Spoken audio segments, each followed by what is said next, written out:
नमस्कार फ्रेंड्स, रश्मी सॅटम्स रेसिपीजमध्ये मी रश्मी आपलं खूप खूप मनापासून स्वागत करते। आजची आपली रेसिपी आहे मिक्स व्हेज पकोडा। व्हेज पकोडे तयार करण्यासाठी मी 4 भाज्या घेतलेल्या आहेत। इथे फ्लावर आहे, बघू शकता फ्लावरचे असे छोटे छोटे तुकडे मी कट करून घेतलेले आहेत आणि पाण्यामध्ये 5 मिनिटं मी यांना शिजवून घेतले। तुम्ही बघू शकता याचा रंग पण थोडा बदललाय।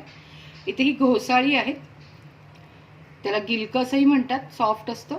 साल काढून याच्या छान चकत्या करून घेतलेल्या आहेत। शिमला मिरची आहे, शिमला मिरची पण असे लांबट काप केलेत आणि इथे कच्च्या केळ्यांचे काप आहेत। कच्च्या केळ्यांच्या साली काढून त्याचे असे काप तयार केलेत आणि पाण्यात घालून ठेवलेत। प्रत्येक भाजी मी तशी फ्लावर आणि शिमला मिरची सोडून गिलकं म्हणजे घोसाळ आणि केळी मी पाण्यामध्ये ठेवली आहेत, म्हणजे त्यांना काळे डाग पडत नाहीत। आता आपण बेसन पिठाची तयारी करूया। इथे मी एक मोठी वाटी भरून बेसन घेतलंय, म्हणजे चण्याचं पीठ घेतलंय। त्यात टाकलंय मी 1 टेबलस्पून तांदळाचं पीठ, 1 टेबलस्पून मक्याचं पीठ म्हणजे कॉर्नफ्लोअर, कोथिंबीर आणि आता मसाले घालू आपण। मसाल्यामध्ये रंगासाठी थोडी हळद, जसं तिखट हवं असेल तशी लाल मिरची पावडर, हे तुमच्या आवडीप्रमाणे कमी अधिक प्रमाणात तुम्ही घेऊ शकता। धणा जिरा पावडर, थोडा गरम मसाला पावडर।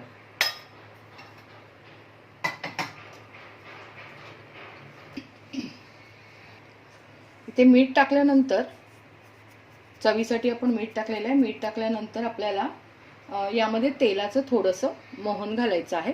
तर कढईमध्ये आता तेल तापलेलं आहे, त्याच्यातलं थोडंसं तेल मी याच्यामध्ये मिक्स करणार। मोहन घालायच्या आधी थोडंसं पाणी घालून पीठ तयार करून घेऊया। व्यवस्थित गुठळ्या याच्या मोडून घ्यायच्या आहेत आणि आपण बटाट्याची भाजी तयार करतो त्याच्यासाठी जसं आपण बेसन तयार करतो, पीठ तयार करतो, त्याच पद्धतीने आपल्याला हे तयार करायचं आहे। पाणी घालताना एकाच वेळी भरपूर पाणी न घालता थोडं थोडं पाणी घालायचं आहे। पाणी घालून झाल्यानंतर पीठ छान तयार झाल्यानंतर तुम्ही पुन्हा एकदा त्याची चव बघा। मिठाची जर गरज असेल तर पुन्हा टाकू शकता, पण सुरुवातीला जास्त मिठाचा वापर करू नका।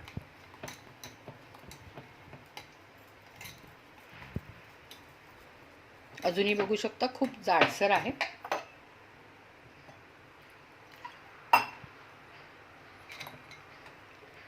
पीठ असं तयार व्हायला हवं की भाज्यांवर ते राहिलं पाहिजे, ओघळून जातं कामा नये।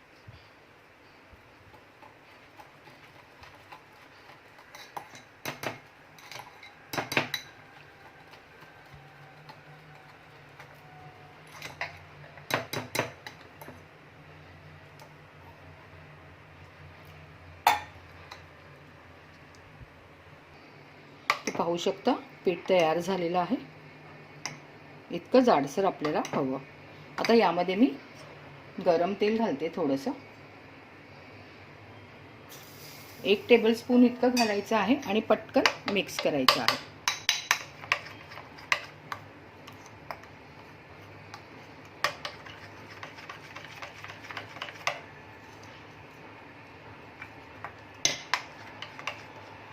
चला आता आपण याच्यामध्ये भाज्या बुडवून भजी तळायला घेऊया। तर तेल तापलेलं आहे, ते बरोबर आहे की नाही हे बघण्यासाठी आधी आपण एक घोसाळ तळून घेऊया बेसनमध्ये बुडवून, म्हणजे आपल्याला अंदाज येईल। पण तेल खूप तापलेलं असलं तर पकोडे पटकन करपतात। तर बघू शकता घोसाळ टाकल्याबरोबर वर आलाय। तर हे पीठ आहे, त्या पिठात बुडवून बुडवून मी आता भाज्या याच्यामध्ये तळायला घालते आहे। तर आपण आधी घोसाळ्याची भजी करून घेऊया।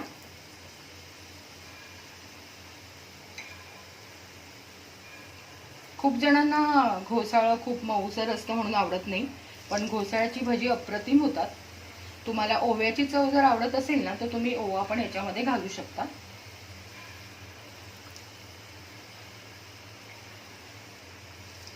आणि तुम्ही बघू शकता हे तयार केलेलं पीठ भाज्यांवर छान चिटकून राहते, अगदी ओघळून जात नाहीये. तर अशा पद्धतीचंच आपल्याला पीठ तयार करायचं आहे.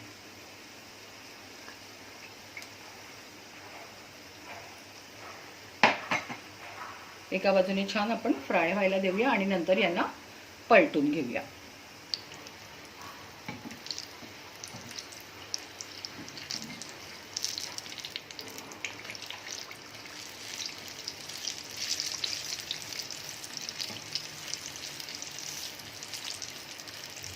छान खरपूस अशी परतून घ्यायची आहेत. खूप काळसर रंगावर तळून घेऊ नका.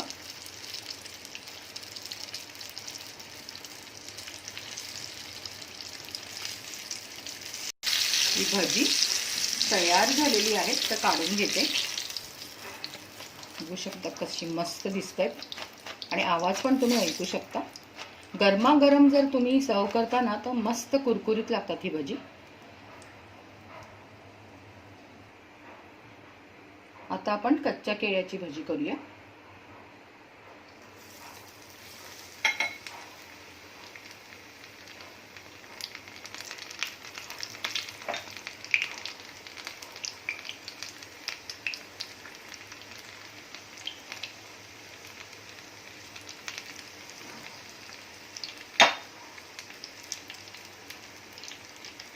ही पण अशीच छान खमंग तळून घ्यायची आहे, खूप काळी न करता.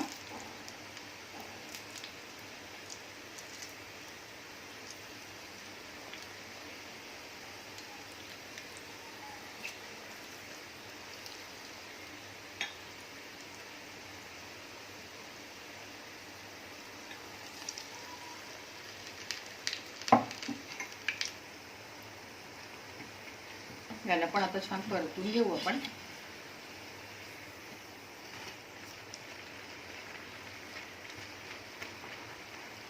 आणि दुसऱ्या बाजूने छान असंच तळून घ्यायचं आहे.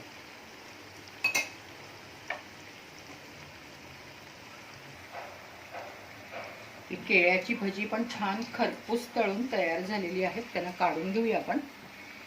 आणि अशाच प्रकारे आपल्याला फ्लावर, शिमला मिरची याचे पकोडे या रंगावर छान तळून घ्यायचे आहेत.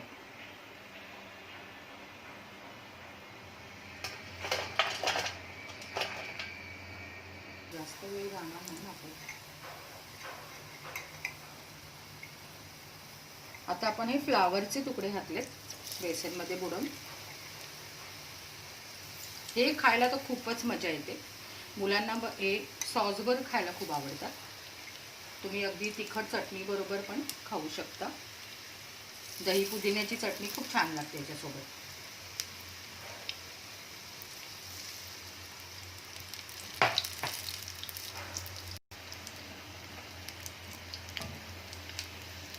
फ्लावरचे पकोडे पण छान पलटून घेतलेत मी.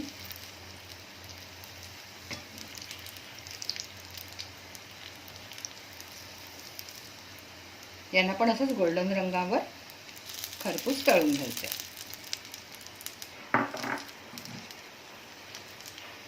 बघू शकता फ्लावरचे पकोडे पण तयार आहेत. छान ओबडधोबड आकार आलेला आहे याला.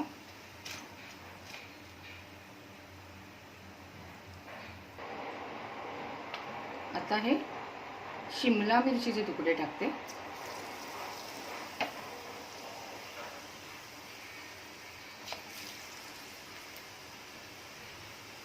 हे पकोडे खायला मुलांना का आवडतात तर शिमला मिरची आतून छान अशी क्रंची लागते.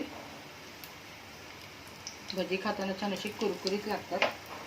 पण तुम्ही मंद आचेवर यांना जर तळून काढलं तर मिरची थोडीशी सॉफ्ट होऊन जाते.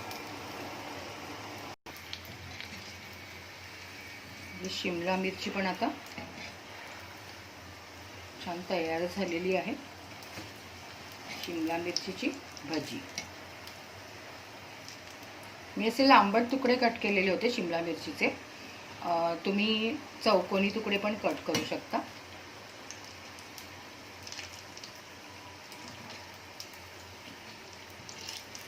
यांना पण आता काढून घेते मी. मस्त रंग आलाय.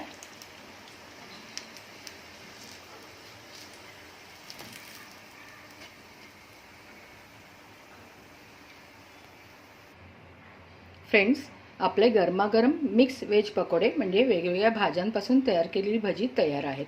इथे ही फ्लावरची भजी आहे, कच्च्या केळ्याची भजी आहेत, घोसाळ्याची भजी आहेत आणि शिमला मिरचीची भजी आहेत. आणि तुम्ही बघू शकता मध्ये दिलाय मुलांना आवडणारा सॉस. याच्या जागी तुम्ही चांगली झणझणीत चटणी पण कोणतीही घेऊ शकता. फ्रेंड्स, माझी रेसिपी आपल्याला आवडली असेल तर प्लीज लाईक करा, जास्तीत जास्त शेअर करा. पहिल्यांदाच जे माझे चॅनल बघतायत, पहिल्यांदाच माझी रेसिपी बघतायत, आठवणीने माझे चॅनल सबस्क्राईब करा. बाजूला बेल आयकॉनचं बटन आहे ते प्रेस करा, म्हणजे येणाऱ्या माझ्या रेसिपीज तुमच्यापर्यंत सहजतेने पोहोचतील. धन्यवाद.